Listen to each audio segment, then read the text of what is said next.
Hi everybody, I am jumping on here. So many of you in response to my stories yesterday said that they were really keen to get some really helpful and relevant information that is up to date around where the jobs are at the moment. It's no doubt a really challenging time for so many people, hundreds of thousands of people.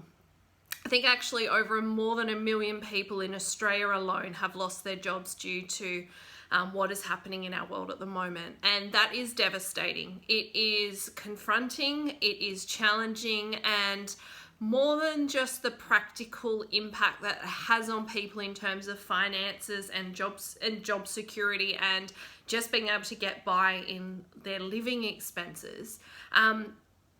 Work is such a huge part of people's lives. It is part of their identity. It is part of their social connection, and the impact of this in people's lives is significant. So I want to acknowledge that, because I know for many people there are extenuating circumstances, not just financially, but from a social perspective, from a sense of purpose, identity, and the impact that that has on people's well-being.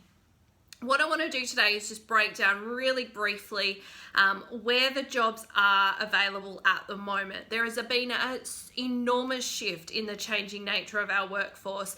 Already we've seen a shift in the last 10 years of our workforce moving to more automation and just in terms of the skill sets that people are requiring, but more so in the last few weeks, just how quickly our workplaces and industry has had to adapt to what is happening.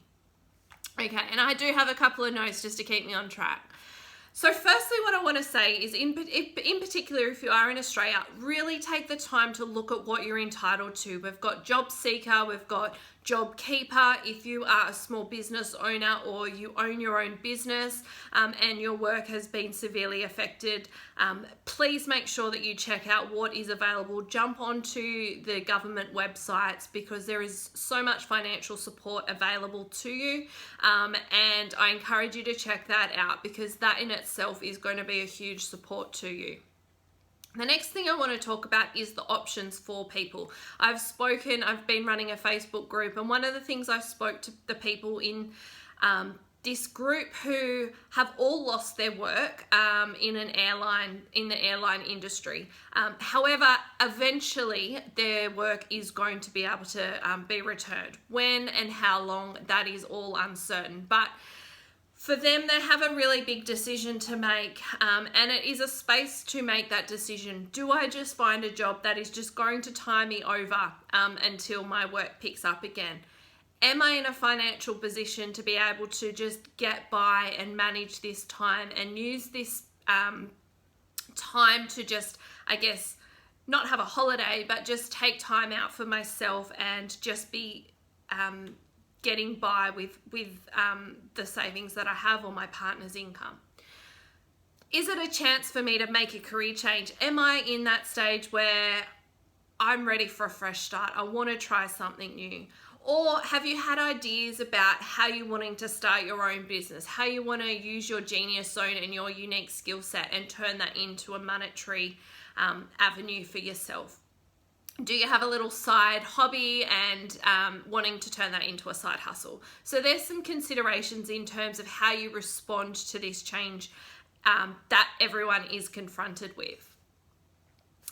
For people who say want to just get by and have a fill-in job, or someone who is perhaps looking for a career change, I'm just going to talk through some of the industries and jobs that have now become more available in our workforce.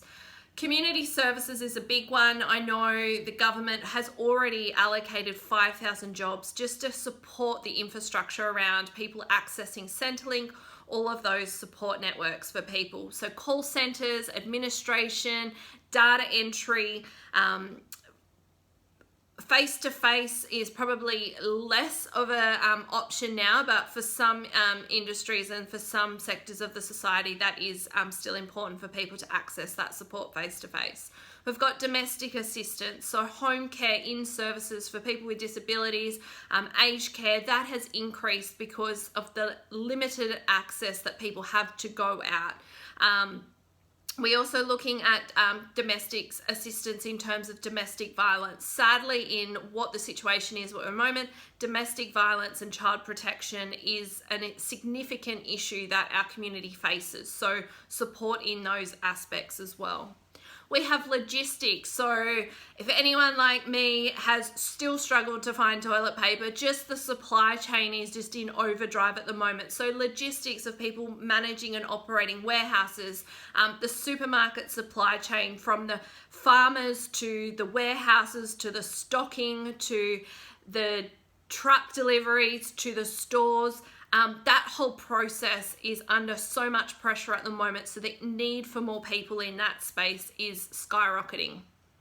Maintenance. I personally live in Western Australia, so the mining industry is a really big industry that needs to continue because it generates so much money for the economy. So BHP, I know, have put on a huge amount of extra staff to cover a better rotation of their rosters to ensure that they are providing high levels of hygiene and safety and cleanliness. So they're putting on so many more people in their utilities, in their cleaning rosters. So there are maintenance of equipment. The turnover that they're wanting in their rosters is increased. So they're wanting more people to do the same job, but with less people on their shifts. So should someone get sick, they can continue their processes. As I said, cleaners, that is an area that is really important for mining sites, for supermarkets, healthcare facilities, potential retail stores, and anywhere where there is a flow of people. The level of cleanliness and hygiene is really increasing. We have catering services. So if you think of a mine site, for example, normally people will go to the wet room, everyone sits around and has their meals all together at once.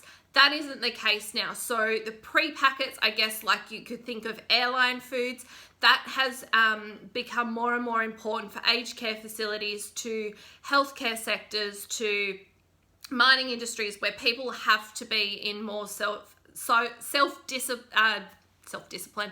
self-distancing, so their pre-done meals is ensuring that safety of their staff. IT, everyone that is still working is mainly working from home now, so the pressure on IT and call centres and help desks has increased. We're looking at the health sector as well, so obviously anyone that has any experience in health promotion, nursing, support assistance. We have people at airports now checking the FIFO workers coming in and out of their swings. So the administration and the checkpoints for that has increased. We need more orderlies, more people working in our aged care sectors. So all of those industries are in high demand for people to come in and work for them. We even have our home delivery services. So if you're a driver for Domino's or an Uber driver, or local restaurants are doing a lot more takeaways and home delivery services now. So although sometimes some of those roles we may have a higher skill set, or we've gone and done education and we feel like it's a step down in our careers, they're the jobs and they're the industries that really need our support and our assistance now. I talked about supermarkets, just how much busier they have become, so the amount of people coming into those work settings as well. I am going to stop this video because I'm going to break this up because there is a lot of information. So this video was all about where the jobs are. In my next video, I'm going to talk around how to adapt into this workforce, but also how to find the work and where to even begin looking for these jobs. So I'm going to post this one, but I will post the next one tomorrow so you can follow on at home. Any questions, please contact me. See you.